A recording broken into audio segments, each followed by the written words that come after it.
Hello, good morning. Welcome to my amazing Sapieras channel, Physics Universe.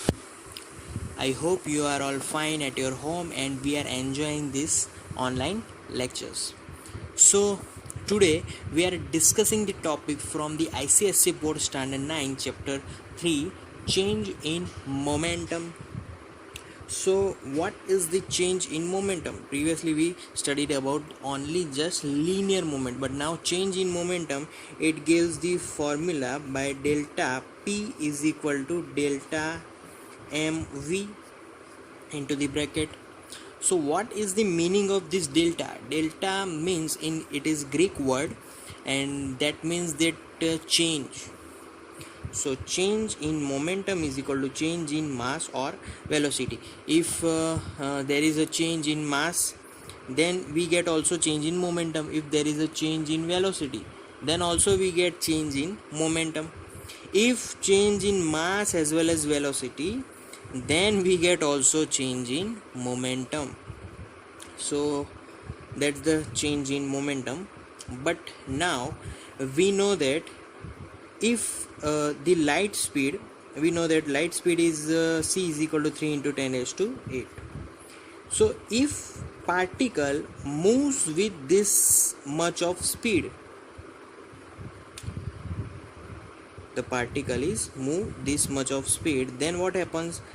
We know that if any particle takes this speed meter second inverse, then its mass will be increasing.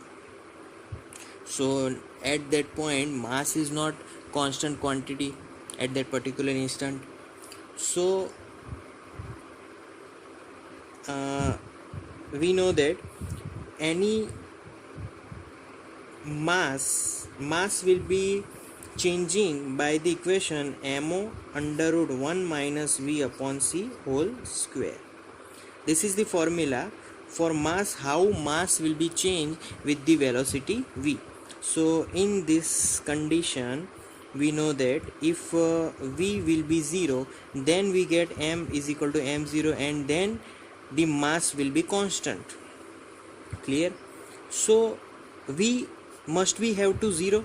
If v is 0, then we don't get momentum will also be 0.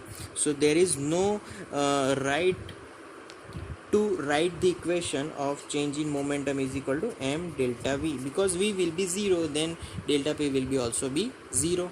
Clear?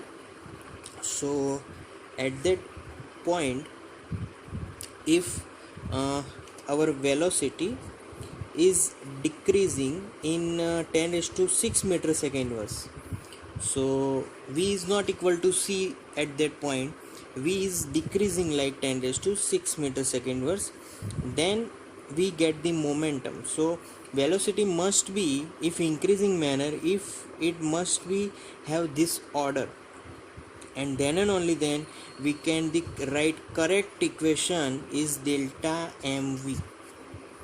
This is the correct equation for any change